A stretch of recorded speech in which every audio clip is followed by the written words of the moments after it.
Je vais rappeler la mission principale pour laquelle Dieu, le Dieu des Hébreux, m'a ordonné de passer sur les réseaux pour éclairer son peuple. La raison principale est le don que Dieu m'a donné. Le don que Dieu m'a donné, c'est de prendre les rituels de la loi de Moïse pour régler les problèmes des hommes. Utiliser les sacrifices de la loi de Moïse pour guérir les maladies incurables. Utiliser les sacrifices de la loi de Moïse pour chasser les sorts, pour chasser la folie des fous, pour permettre aux sourds d'entendre, pour permettre aux muets de parler, pour permettre aux paralytiques de marcher, pour permettre à ceux qui veulent voyager de pouvoir voyager, d'avoir l'argent pour voyager. Donc, utiliser les rituels du Dieu des Hébreux pour aider le peuple. J'ai envie de dire le peuple de Dieu, mais tant que tu ne fais pas les rituels du Dieu d'Abraham, d'Isaac et de Jacob, en vérité, tu n'es pas le peuple de Dieu. Tu es une créature de Dieu.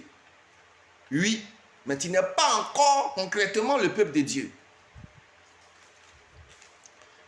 Quatrièmement, utiliser les sacrifices de la loi de Moïse pour permettre à ceux qui hier étaient dans l'ignorance et ont utilisé les pratiques sataniques pour s'enrichir, pour faire la politique, pour soi-disant se protéger, pour avoir de l'argent.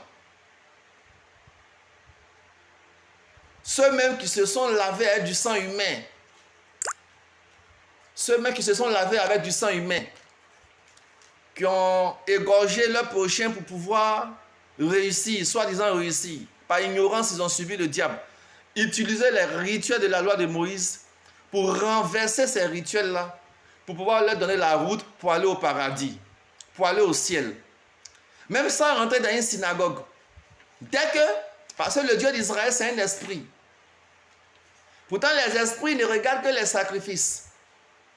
Dès que tu fais les rituels du Dieu des Hébreux, et que tu jures de ne plus jamais pratiquer le maraboutage, de ne plus jamais suivre le diable, de ne plus jamais rester dans la franc-maçonnerie, et que tu viens faire allégeance au Dieu d'Israël par des sacrifices contraires à tes sacrifices préliminaires que tu faisais anciennes, automatiquement ton âme est sauvée.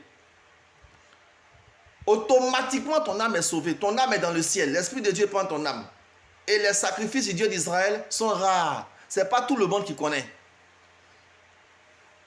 Demandez à n'importe quel féticheur, n'importe quel marabout, n'importe quel franc-maçon. Demandez est-ce que vous connaissez les sacrifices du Dieu d'Israël. Ils vont vous dire s'ils connaissent ou pas. Donc c'est ma mission. Mais le peuple a été habitué à ne pas pratiquer des sacrifices depuis des millénaires. Donc le peuple a été intoxiqué au fait par des païens qui sont venus faire croire que le sang de Jésus a coulé pour l'humanité et que son nom sauve toute l'humanité et que son sang purifie. Et ces gens-là ont enseigné, les Romains et les Grecs, ils ont fait croire que la loi de Moïse est abolie. Donc, les chrétiens, en fait, ont l'habitude de ne pas faire des rituels du Dieu d'Israël. Donc, pour pouvoir leur montrer ces rituels-là, je suis obligé de faire une mise à jour spirituelle.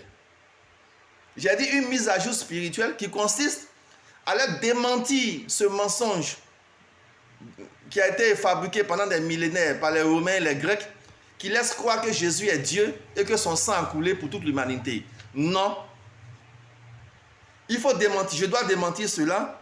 Je dois dire démontrer que par des versets que Jésus est un envoyé de Dieu et qui n'a pas été envoyé pour toute l'humanité. Je dois démontrer que Jésus n'a pas été envoyé pour les autres nations, mais pour certains juifs. Pour certains juifs qui sont devenus aveugles, qui sont devenus des sourds, qui sont devenus des muets, qui sont devenus des paralysés. Parce que leurs ancêtres ont adoré le veau d'or dans le désert. Pendant que Dieu donnait les commandements, les lois, les ordonnances à Moïse, certains juifs sont allés commettre l'iniquité, commettre le péché en adorant le veau d'or. Ce sont les descendants de ceux-là qui ont été frappés par des malédictions. D'autres sont restés aveugles, sourds, muets, tout ça. Et Jésus est venu donner son sang pour la libération, pour guérir ceux-là. Voilà sa mission en fait. Voilà pourquoi quand vous voyez Jésus prêche, il ne fait que guérir les malades. Il guérit les malades. Au fait, ce sont les descendants de ceux qui ont adoré le veau d'or dans le désert et ceux qui ont pratiqué toutes sortes d'iniquités. Mais Dieu aussi a profité de sa venue pour pouvoir corriger certaines incompréhensions au niveau de la loi de Moïse. Donc il est revenu sur le cas du sabbat. Certains qui ne respectaient pas le sabbat étaient souvent mis à mort, tués. Donc il va dire que le sabbat est fait d'abord pour l'homme. L'homme est fait pour le sabbat. C'est l'homme qui est fait pour le sabbat. Donc pour dire que si tu as un problème au jour du sabbat, on peut régler ce problème malgré que c'est un jour de repos. Donc il va revenir sur le cas du mariage, où il va dire que celui qui n'a jamais péché lance la première pierre à une dame qui a commis l'adultère. Donc Jésus vient éclairer au fait, Dieu fait au fait en quelque sorte d'une pierre peut-être 3 coups. Dieu corrige certaines parties de la loi de Moïse qui n'ont pas été bien comprises par les Juifs.